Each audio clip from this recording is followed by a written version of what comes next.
अखंड ज्योति मई 2021। शीर्षक है मनोनिग्रह कुछ ऐसे साधें। सुखी, सफल एवं संतुष्ट जीवन का आधार ही मनोनिग्रह है।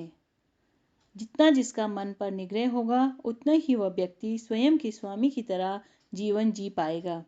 नियंत्रित मन व्यक्ति के मित्र एवं हितैषी की तरह व्यवहार करता है, जबकि अनियंत्रित मन व्यक्ति का समीपस्थ शत्रु सिद्ध होता है।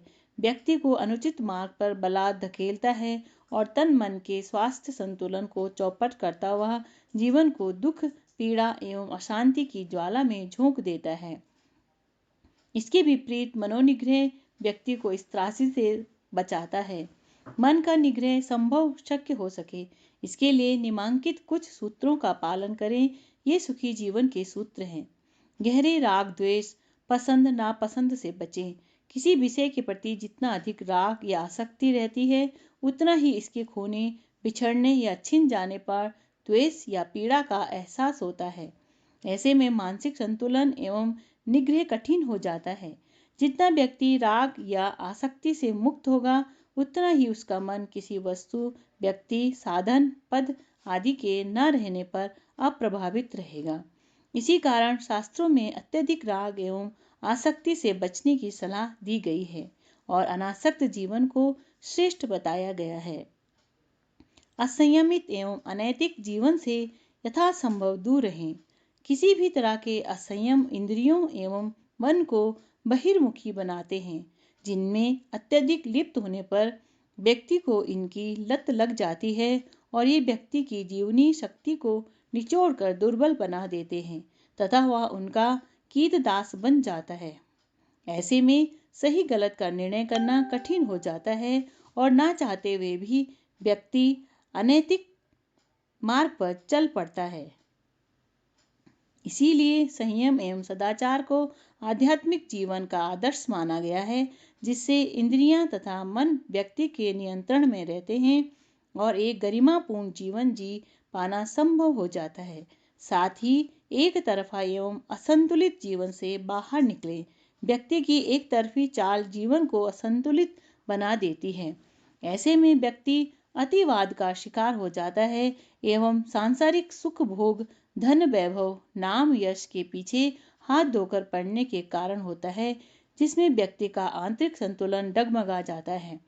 ऐसी अवस्था में व्यक्ति की मनस्थिति पर एक तरह का उन्माद सा सवार रहता है और ये सब व्यक्ति को एक विक्षिप्त मनोदशा की ओर ले जाते हैं, जिस अवस्था में बाहरी उपलब्धियों, वैभव आदि के बावजूद जीवन के सुख, चैन तथा शांति आदि सब नदारद हो जाते हैं और मन का निग्रह एक दूर की कौड़ी सिद्ध होता है।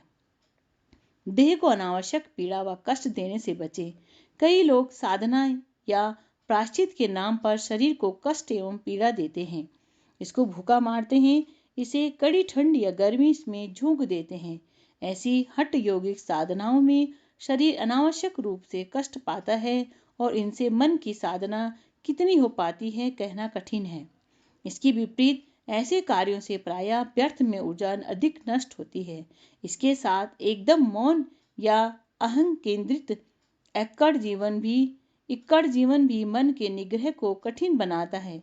ये सब साधना की प्रारंभिक अवस्था के आवश्यक बाड़े हो सकते हैं, लेकिन वास्तविक मन की साध तो इनके पार निकलने पर ही संभव हो पाती है, जो एक समावस्था और संतुलन भरे कौशल का नाम है। दोष दर्शन एवं पर निंदा से दूर रहें। जब व्यक्ति स्वयं में व्यस्त व मस्त नहीं रह पाता है, तो वह दूसरों में अधिक रुचि लेता है। दूसरों को आगे बढ़ते देख ईर्ष्या, द्वेष से ग्रस्त हो जाता है। उनकी कमियां, गलतियों या दोषों को बढ़ चढ़कर देखने लगता है तथा प्रपंच में अन्यथा ही लिप्त हो जाता है। दूसरों के मामलों में अनावश्यक हस्तक्षेप करने लगता है।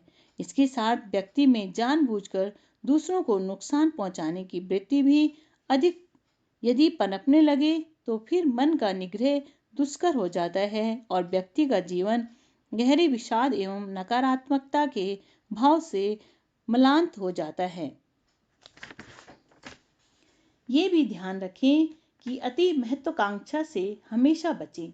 अपनी क्षमताओं को बिना पहचाने अति महत्वाकांक्षी लक्ष्य का निर्धारण भी व्यक्ति के मन निग्रह को कठिन बना देता है। ऐसे में व्यक्ति को जो कुछ मिलता है वह उससे संतुष्ट नहीं हो पाता।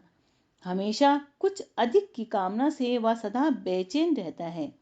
वर्तमान को पूरे ढंग से जी भी नहीं पाता। आंतरिक संतुलन के बजाय बाहरी चीजों में उलझ जाता है और अपनी शुद्ध बुद्ध लेने का समय ही नहीं निकल पाता।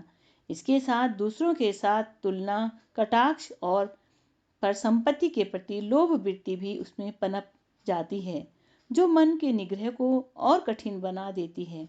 मार्ग की गलतियों का अपराध बोध भी व्यक्ति को भीतर ही भीतर सालता रहता है।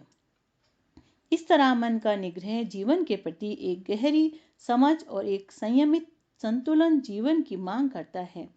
अपनी दुर्बलताओं को साधते हुए, अपनी क्षमताओं को जगाते हुए तथा अपनी चित्त वृत्तियों को शांत करते हुए धीरे धीरे इसे अंजाम दिया जाता है, जिसका कोई शॉर्टकट नहीं है। इसी तो जीवन के द्वंद्वों के बीच हर तरह के अनुभवों से गुजरते हुए तप तितिक्षा से परिपूर्ण जीवन को जी कर ही साधा जाता है। ईश्वर परायण, सदाचारी एवं कर्तव्यनिष्ठ जीवन जीते हुए जीवन देवता की साधना के साथ मन की चंचलता शांत होती है और यह परम लक्ष्य की प्राप्ति का साधन बनता है। शिक्षाप्रद प्रश्न।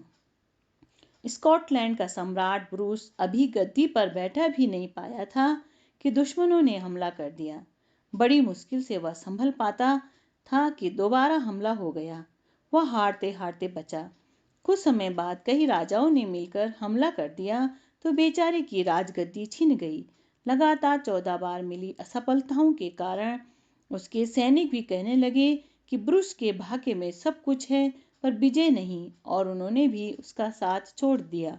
निराश ब्रूस एक दिन अकेला एक पहाड़ी पर बैठा था।